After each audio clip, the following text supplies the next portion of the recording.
Welcome to the A Train Sports Talk podcast, and I'm also doing this on Riverside.fm, and you may also be catching me on YouTube.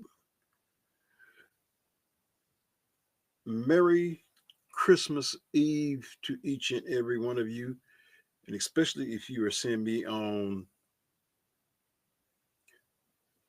YouTube for the first time in a long time, and I'm not even on my regular YouTube channel. Doing this thing on Riverside and trying to get things situated so I can be more acclimated to the video side of things. So let me tell you how things go here. First of all, Merry Christmas to each and every one of you.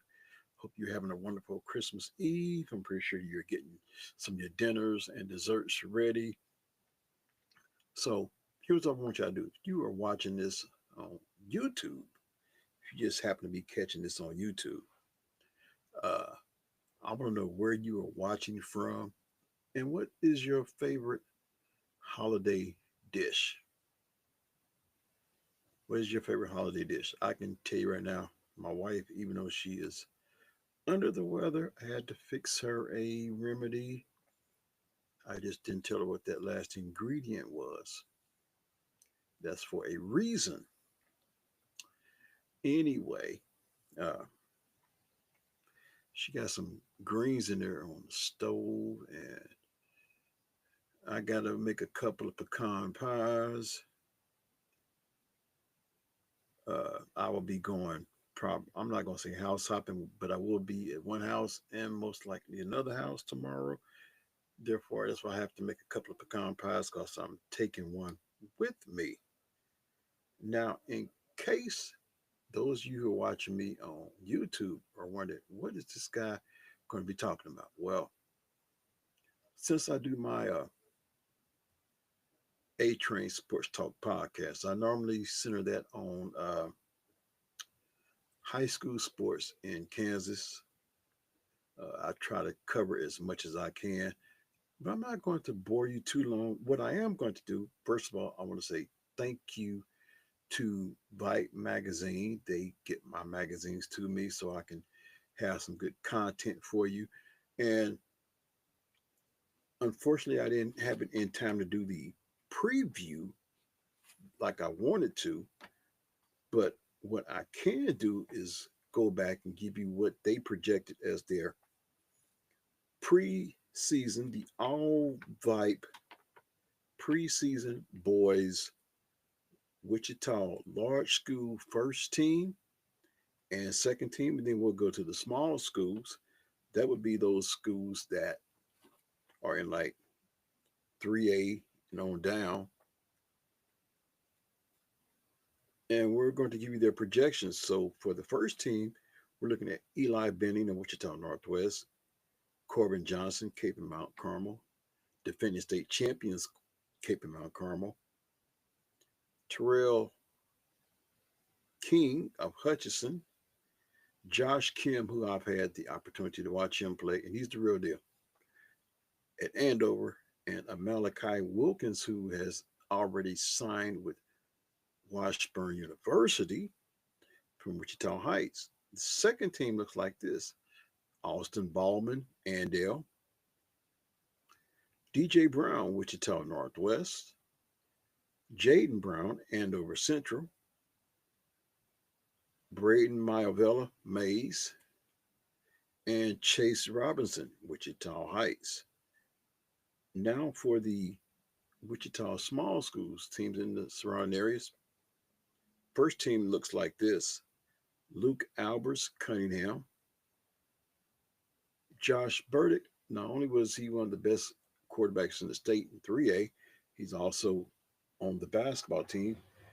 Josh Burdick from Cheney, Braxton Creed from Halstead, Reed Friesen from Heston, Sebastian Haynes Turner, Wichita Collegiate.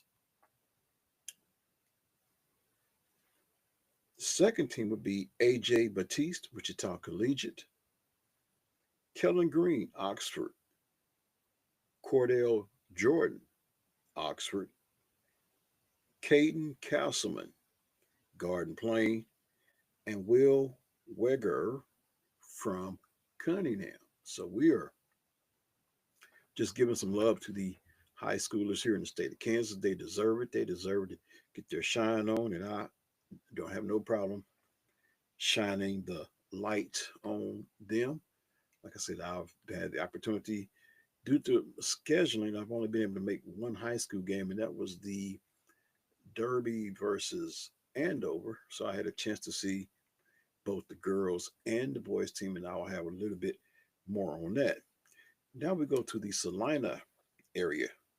First team is Boston Eckert from Sterling,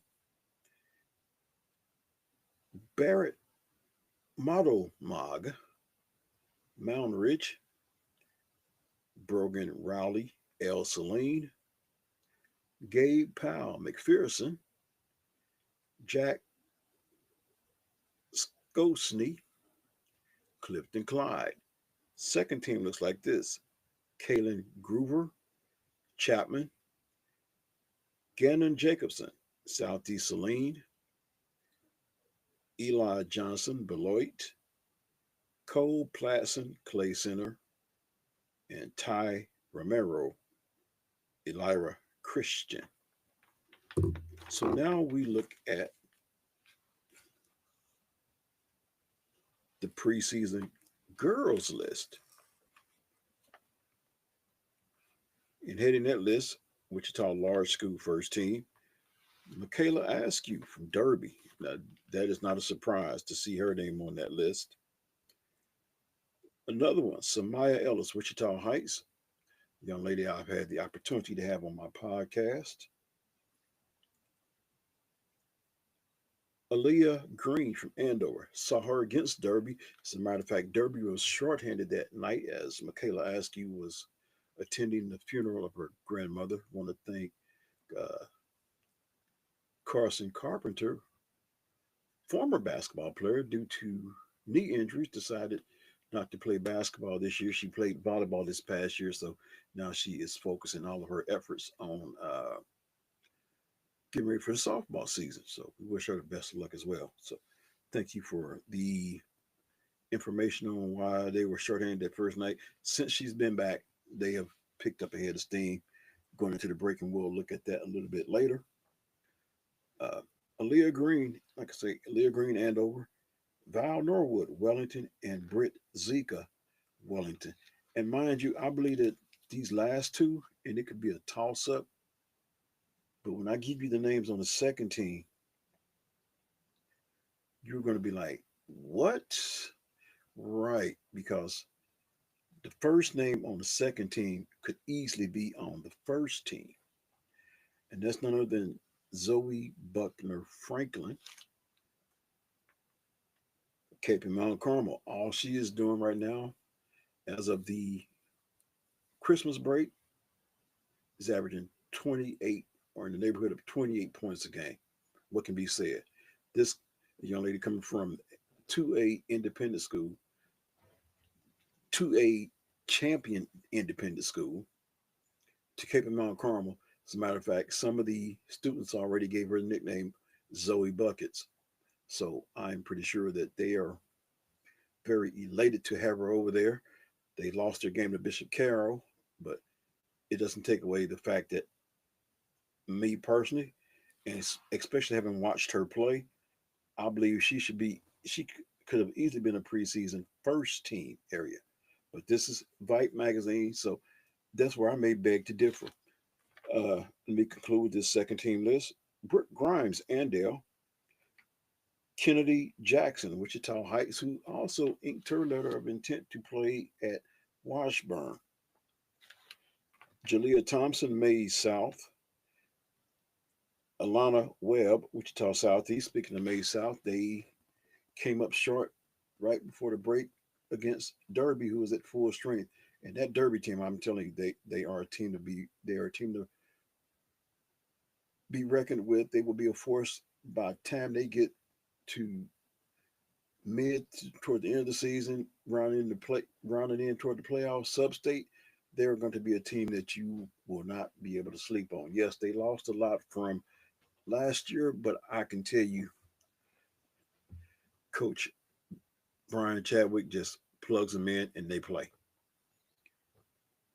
Now we look at the Wichita Small School first team, and it looks like this: Kendall Brugen, Heston; Paige Carter, Flint Hills; Sienna Dufresne, Haven; Arbery Pond, South Haven; and Zoe Redgate, Attica. Second team looks like this: Bella Burnett, Hutchinson Central Christian;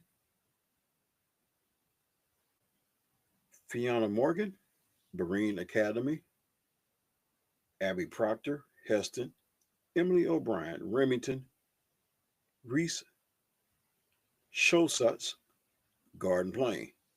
Now for the Salina area team, it looks like this. First team is Carly Broomer, Beloit St. John's; Sutton Harris, Inman; Anna Juneman, Hanover; Cami Unruh, Mound Ridge; Sebi Wertz, Clifton Clyde. Second team is Katja Blanchett, Smoky Valley; Addison Burke, Beloit; Erica Feldman, Little River; Rory Miller, Bennington; and Addie Patrick, Mound Ridge. And these are all the preseason projections, which this is what Bite seen fit, how they see things playing out. But as the season has progressed, like I said, uh,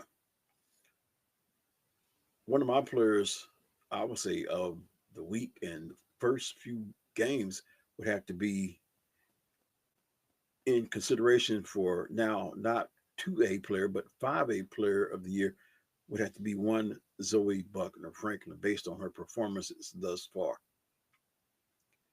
Yes, I've had the chance to see Aaliyah Green.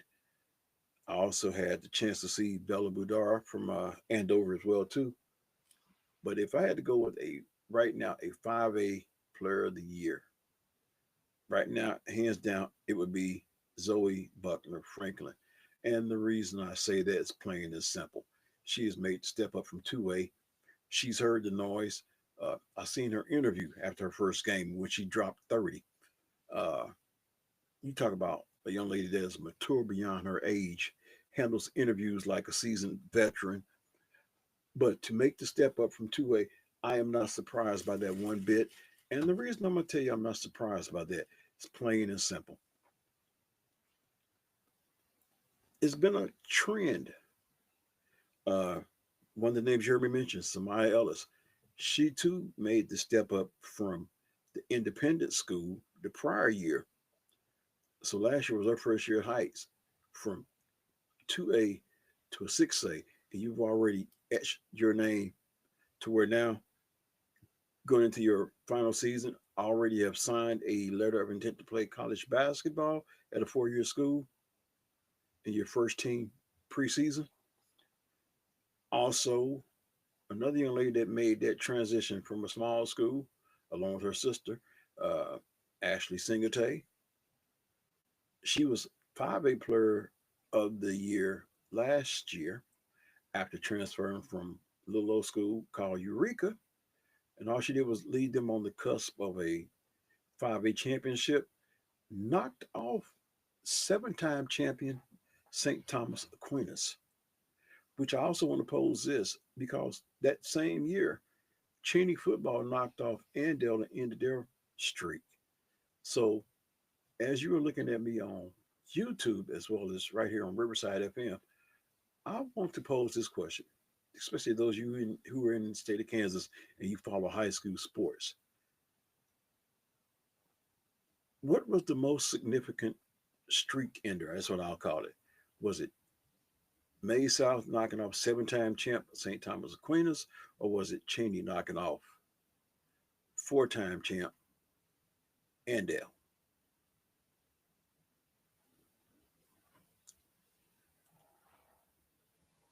Excuse me there.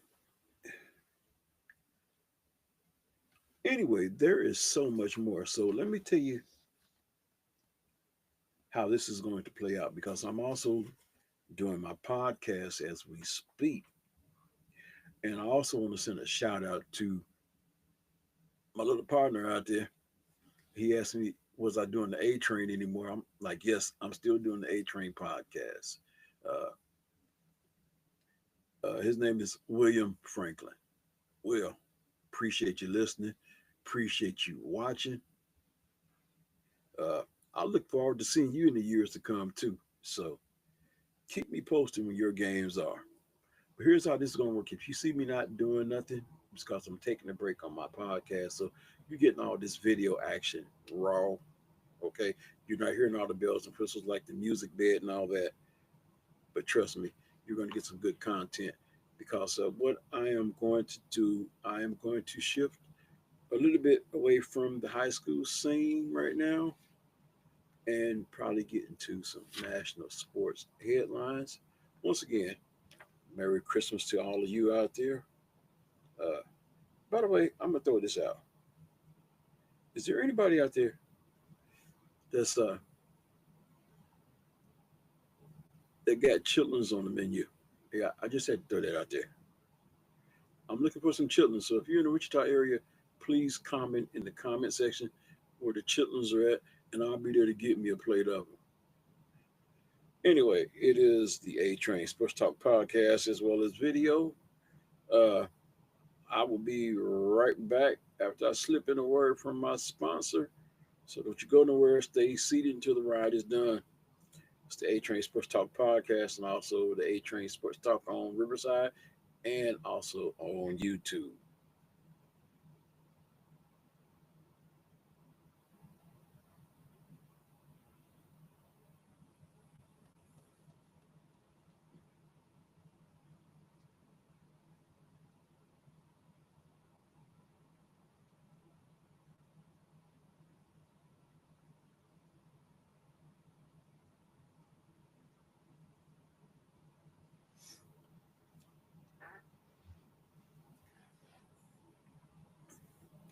Yeah, like I say, I'm gonna go ahead and fill in for the dead time as I'm pausing on the podcast.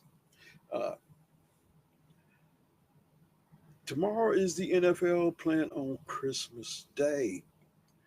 Uh, there's also been some more talk as we get ready to shift into probably some college basketball here on local front here. I'm gonna keep things kind of locally before I head into the national headlines. But Wichita State last week, as you know, they beat Kansas State and they beat Kansas State convincingly, and they beat them so that now when Jerome Tang was asked that if it would be if they could keep the series going, he basically said he sees no reason why they don't gain nothing from it.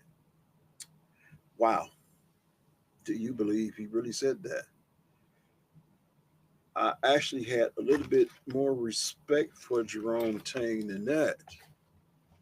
Now, I'm not going to bash him like Kansas State fans are because we've been through this before here in Wichita under Isaac Brown. Y'all remember Isaac Brown? Yeah, he's one of the other two coaches that is still getting paid thanks to Darren Boatwright. And what Darren Boatwright did, I'm not going to even expound on that. Uh, Greg Marshall still getting paid. Yes, I'm throwing those. I'm name dropping. But Wichita State fans, I want to know what do you think about Jerome Tang in this comment? Because even some of the Kansas State fans were not well with what he had to say.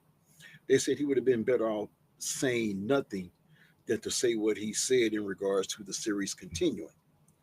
Like I say, I expect that from KU. I didn't expect that from Jerome Tang.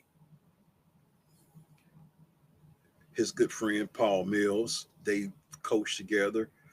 They well, Jerome Tang don't know what it's like to have scheduling problems when you're not a quote power school. And then he referred to Wichita State, as a mid major pretty much. Even if he didn't say it outright, he pretty much referred to Wichita State as a mid major and they have nothing to gain. Uh, like I said, I'm not going to bash Jerome Tank, but I am going to say this: Kansas State is not KU. Let's make that perfectly clear. Uh, to K State fans, I've seen some of your comments. Uh, don't be so harsh on Jerome Tank. When was the last time y'all could say y'all beat KU in back-to-back seasons? One fan chimed in and said, "Bring back Dana Altman." Why would y'all want to bring back Dana Altman only so that y'all can run him off again? Is that what y'all want to do? Y'all want to run him off again? Dana Altman probably wouldn't come back to K State if y'all paid him enough. The best thing y'all have going for y'all is Jerome Tang. The worst thing y'all have going for y'all is Coleman Hawkins. Let me go back to Kansas State and LSU. First time I got to see Kansas State, I was not impressed with one Coleman Hawkins. Plain and simple.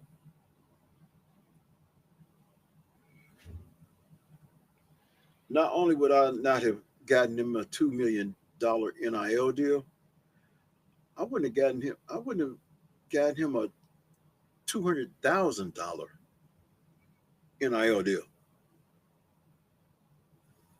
And I really think that the reason you see some of the lackluster play on the court, there has to be some chemistry issues. Uh, you can blame it on the transfer portal and the fact that you have to reconstruct your roster year in and year out, but every team has to do that. Wichita State was fortunate. Yes, we lost Kobe Rogers. However, we still retained at least 6 or 7 players and plugged in some more players as well too. So uh, I believe this is still going to be a special season for Wichita State. Yes, they ran into a speed bump called UMKC. My analogy of that is I believe that they were overlooking that team. That one's on the coach. I'm pretty sure the coach will take the fall for that one. He will say that he didn't have the team mentally prepared, but they were locked in come Kansas State. Good turnout too. Good turnout. Now I said this in the chat room to Wichita State fans, and I mean this. Y'all want to see a good product on the court. We got one. The product on the court want to see fans in the stands. Not only does it help generate excitement, and I've had this talk with a friend of mine as well, but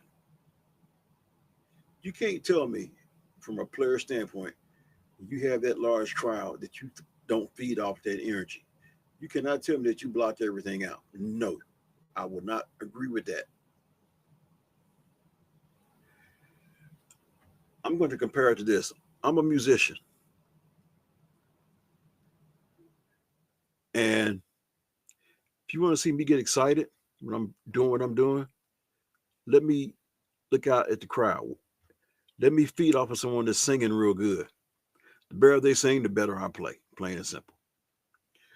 When the audience is interacting, it just gives me more motivation to keep on doing what I'm doing. That's how it works with on court play. I'm not saying that they're going to win every game in front of a packed house, but it helps. So to the fans, you did a good job showing up for the Kansas State game. Don't drop it against Friends University. Don't do that. I want to take a look now at some more headlines, but I promise you, I'm trying not to bore you long. Uh My main talk was high school sports, and I'm gonna get back to that on my podcast when I leave this video chat. But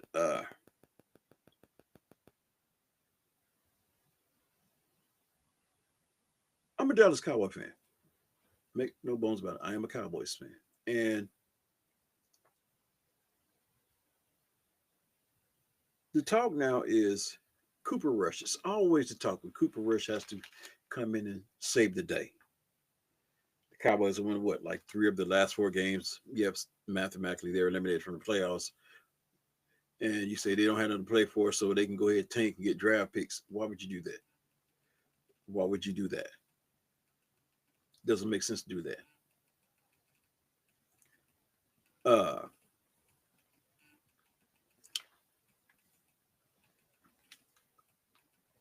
you got Michael Parsons. You got some of these young studs playing. Uh, why would you tank? They went on record said they want Coach McCarthy to be back. So now the question is, as a Cowboys fan, do you want Mike McCarthy back? Even though the players have spoken up, do you want Mike McCarthy back as your coach? Leave your comments in the comment section. Do you want Mike McCarthy back as coach for the Dallas Cowboys? I've heard the words of Tony Dungy, what they said. They said that would be a big mistake because you bring in a new coach, you bring in a new philosophy, you're basically pushing the reset button. And quite frankly, there's not too many coaches I know that really want to come and coach under the watchful eye and the hands-on experience of one Jerry Jones.